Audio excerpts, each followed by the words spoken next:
Depreciation. Depreciation की definition हम इसको डिस्कस कर लेते हैं। Allocation of cost of tangible plant asset to expense in the period in which year service are receive from the asset. ये कह रहा है कि एलोकेशन ऑफ द कॉस्ट यानी जो कॉस्ट निकालते हैं आप टेंजिबल प्लांट एसेट को, जो एक्सपेंस आप रिकॉर्ड करते हैं जिस साल आपने उसे सर्विस रिसीव की, यानी जिस साल आपने उसको इस्तेमाल किया, इस्तेमाल करने के बाद उससे जो आपने एक्सपेंस रिकॉर्ड किया उस एसेट को हम क्या कहते हैं, डेप्रिसिएशन। अब देखिए एलोकेशन ऑफ द कॉस्ट इसमें डिस्कस कर रहे हैं। एलोकेशन ऑफ द कॉस्ट हमारे पास है मेथड को कहते हैं। एलोकेट माने अलग करना, एलोकेशन ऑफ कॉस्ट। अब एलोकेशन ऑफ कॉस्ट की अगर हम जिक्र करें यानी एलोकेट करके अलग अलग निकालना, अब हमारे पास इसमें मेथड आ जाते हैं। एलोकेशन ऑफ द कॉस्ट में मेथड को जिक्र करते हैं।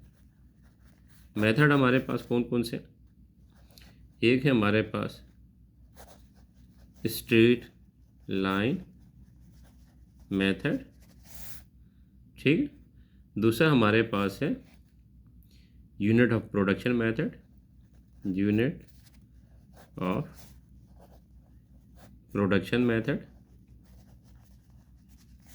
ठीक है, दो हो गए।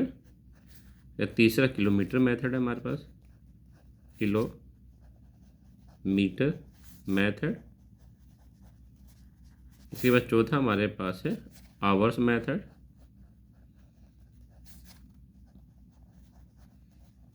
इससे पांचवा हमारे पास है diminishing balance method.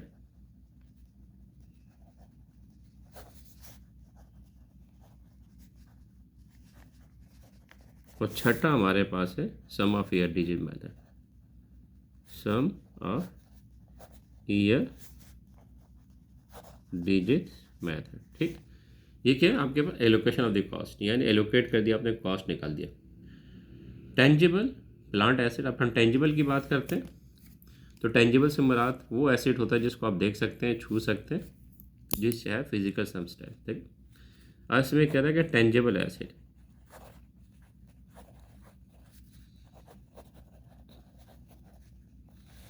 Tangible asset which है फिजिकल सब्सटेंस, ठीक है। टेंजिबल एसेट किसको कहते हैं, विच हैव फिजिकल सब्सटेंस, यानी जो अपना वजूद रखती हैं, यानी जिसको आप देख सकते हैं, छू सकते हैं, जो नज़र आती है, ठीक है, टेंजिबल एसेट। अब टेंजिबल एसेट की जब हम बात करते हैं तो टेंजिबल एसेट में भी हमारे पास कई कैटेगरी आ जाती है। एक हमारे पास आ जाती है टेंजिबल एसेट में आपके पास जिसकी लाइफ लिमिटेड होती है, ठीक है ना। एक हमारे पास आ जाती है लिमिटेड लाइफ वाली, एक हमारे पास आ जाती है अनलिमिटेड लाइफ। अब हमारे पास टेंजिबल एसेट में हमारे पास दो तरह की कैटेगरी आ गई, एक है लिमिटेड लाइफ, एक अनलिमिटेड। लिमिटेड लाइफ का आप डेप्रिसिएशन चार्ज करते हैं, ठीक है। इसमें हम क्या करते हैं, चार्ज टू डेप्रिसिएशन, यानी इसमें चार्ज लगाते हैं। अब कौन कौन से होते हैं इसमें आपके पास, जैसे आपके पास फर्नीचर, लैंड लैंड आपके पास वो है जिस पर आप डेप्रिसिएशन नहीं लगाते हैं, ठीक है, सॉरी। फर्नीचर आ गई, बिल्डिंग, इक्विपमेंट, मशीनरी और बहुत सारी चीज़ें जिनकी लाइफ लिमिटेड है, इन पर डेप्रिसिएशन लगाते हैं। अनलिमिटेड में आपके पास सिर्फ एक ही आपके पास आता है, वो है लैंड। लैंड पर आप डेप्रिसिएशन चार्ज नहीं करते, लैंड पर आप डेप्रिसिएशन चार्ज नहीं करते, ठीक है। लिमिटेड लाइफ पर डेप्रिसिएशन चार्ज होता है। लिमिटेड लाइफ जितनी भी आपके पास है इन पर डेप्रिसिएशन चार्ज होता है। फर्नीचर है, बिल्डिंग है, इक्विपमेंट है, मशीनरी है, ठीक है ना, जितनी भी आपकी इस तरह की चीज़ें जिनकी लाइफ लिमिटेड है, 5 साल, 10 साल, 15 साल, 20 साल, इस पर आप डेप्रिसिएशन चार्ज करते हैं। और एक और आपके पास टेंजिबल एसेट होता है जिसकी लाइफ अनलिमिटेड होती है, उसको हम क्या कहते हैं, लैंड। लैंड पर डेप्रिसिएशन आप चार्ज नहीं करते हैं, ठीक है, not charge to depreciation, not charge to depreciation. अच्छा, इसमें फिर जाके हमारे पास टेंजिबल के अंदर एक और भी आता है हमारे पास। टेंजिबल एसेट की बात करें, टेंजिबल में हमने एक कैटेगरी बनाई लिमिटेड लाइफ। लिमिटेड लाइफ में हमारे पास एक और भी आता है नेचुरल रिसोर्सेज। नेचुरल रिसोर्सेज, ठीक है। नेचुरल रिसोर्सेज जो हमारे पास है इनकी भी लाइफ लिमिटेड होती है, ठीक है, इनकी भी लाइफ लिमिटेड होती है। अब इसमें क्या है कि हमारे पास आ जाते हैं oil and gas. Oil and gas के हमारे पास जितने भी ज़खायर हैं, ठीक है, ऑयल एंड गैस के वेल जो कुएँ हमारे पास है, रिज़र्व हैं, इस पर भी हमारा क्या होता है, डेप्रिसिएशन हम लगाते हैं। अच्छा, लेकिन जो ऑयल एंड गैस में हम डेप्रिसिएशन लगाते हैं वहाँ पर डेप्रिसिएशन नहीं कहते हैं, यहाँ पे वर्ड्स यूज़ करते हैं डेप्लीशन। डेप्लीशन, ठीक है, क्या वर्ड्स यूज़ करते हैं, डेप्लीशन। नेचुरल रिसोर्स में जब डेप्लीशन लगाएंगे उसको डेप्लीशन नहीं कहते हैं, डेप्लीशन, ठीक है। नेचुरल रिसोर्स आपका ऑयल एंड गैस आ गया आपके पास, और भी बहुत सारी चीज़ें आपके पास आती हैं ऑयल एंड गैस के अलावा भी, ठीक है। उसको हम क्या कहते हैं, जैसे आपके ऑयल एंड गैस हो गया, आपके पास जंगलात आ गए, माइंस आ गई, माइंस, अच्छा, आपके पास टिम्बर के जंगलात आ गए, ठीक है। इन पे आप क्या कहते हैं, ये आपके natural resources. Natural resources oil and gas के जो आपके पास रिजर्व हैं, ज़खायर हैं, माइंस वगैरह हैं, ठीक है, मादनियात वगैरह, जंगलात वगैरह, ये सारा आपके क्या है, नेचुरल रिसोर्स। नेचुरल रिसोर्स पे आप डेप्लीशन लगाएंगे तो क्या लिखेंगे उसके words, depletion. Depletion, DEPLETION, depletion.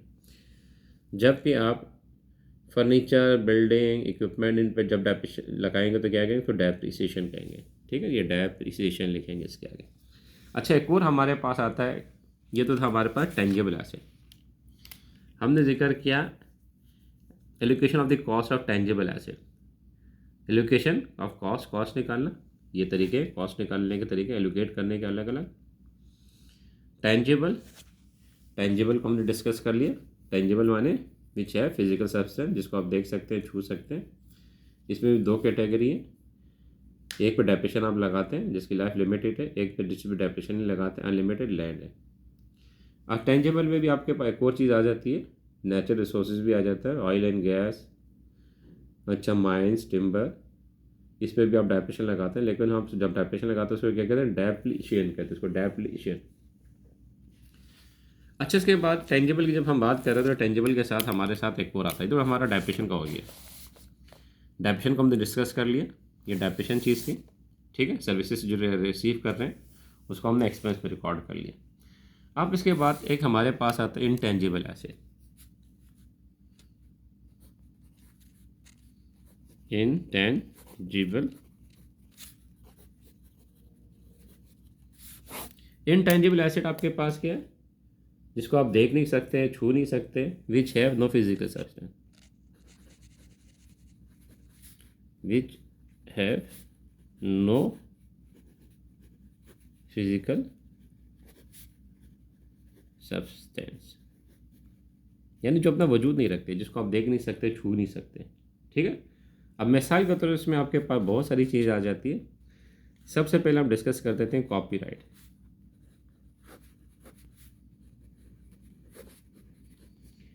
ठीक है, कॉपीराइट, कॉपीराइट से मुराद वो राइट्स होते हैं, किसी ने कोई बुक्स लिखी है किसी ऑथर ने, ठीक है, तो वो जो बुक्स है उस ऑथर की पब्लिश है, उस ऑथर ने लिखा है, उस ऑथर के बगैर परमिट के आप उसकी कॉपी नहीं कर सकते। मिसाल का अकाउंटिंग की बुक है, किसी राइटर ने कोई अकाउंटिंग की बुक लिखी है, मिसाल के तौर पर आप अकाउंट्स पढ़ते हैं मीग्स एंड मीग्स से या साइमन से, कोई किताब आपने ख़रीदी है, तो वो किताब किसकी कॉपी राइट है, वो आपके पास साइमन की या मिग्स एंड मीग्स की, जिसने लिखी है। अगर आपने कोई किताब लिखी है, वो किताब आपकी कॉपीराइट है, आपकी परमिशन के बगैर कोई इसको पब्लिश नहीं कर सकता और उसको कोई उसमें से मटेरियल को यूज़ नहीं कर सकता जब तक वह आप उसकी कॉपीराइट उसको ना दे दें, ठीक है, इसको कहते हैं कॉपीराइट।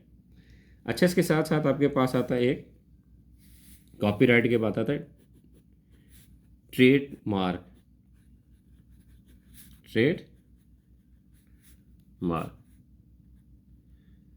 अच्छा, कॉपीराइट के बाद हम ट्रेडमार्क की बात करें। ट्रेडमार्क क्या होता है आपके पास, ट्रेडमार्क्स अगर आपने देखा हो पेप्सी कोला के वहाँ पे कोई इस तरह का एक गोल वो बना होता है, एक साइड वाइट होती है, एक साइड ब्लू होती है, ठीक है ना। तो वो क्या है, ट्रेडमार्क है किसका, को आपका पेप्सी का। पेप्सी का एक स्लोगन वहाँ पे बना होता है वाइट एंड ब्लू में, तो उसको क्या है, वो ट्रेडमार्क है उसका, पेप्सी वालों का। इसी तरह अब अगर आप देखेंगे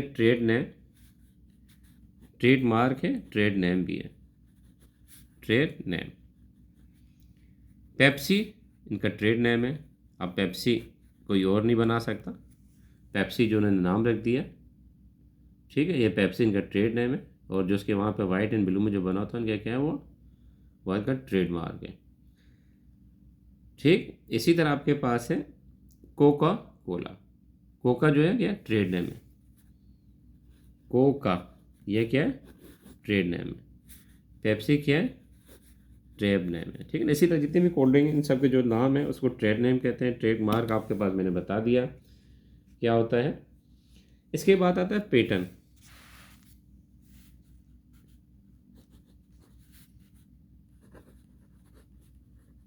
पेटर्न्स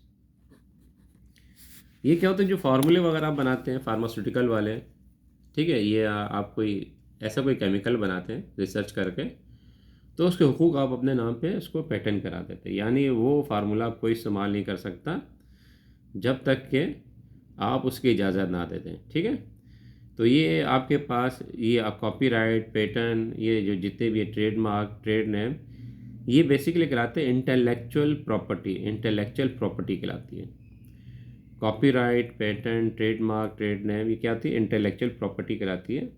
इनको आपने अपने नाम पे रजिस्टर करवाना होता है, ट्रेडमार्क को, ट्रेड नेम को। पेटेंट मीन्स आपने कोई फार्मूला बनाया है, कोई रिसर्च कर रहे हैं, केमिकल वगैरह कोई दवाई बना रहे हैं, तो वो आपने जो फार्मूला बनाया वो पेटेंट आपने अपने नाम पे वो अपने रिजर्व करवा लिए। तो उसके लिए क्या करना पड़ता है आपको, ये कहलाती है इंटेलेक्चुअल प्रॉपर्टी। इंटेलेक्चुअल प्रॉपर्टी को आपको उसको ले जाके गवर्नमेंट से, किसी इदारे से, गवर्नमेंट के जो इदारे होते हैं वहाँ से आपको उसको रजिस्टर करवाना होता है।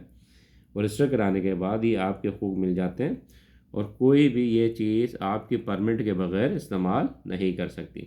अच्छा, इसमें एक और चीज़ भी होती है, गुडविल।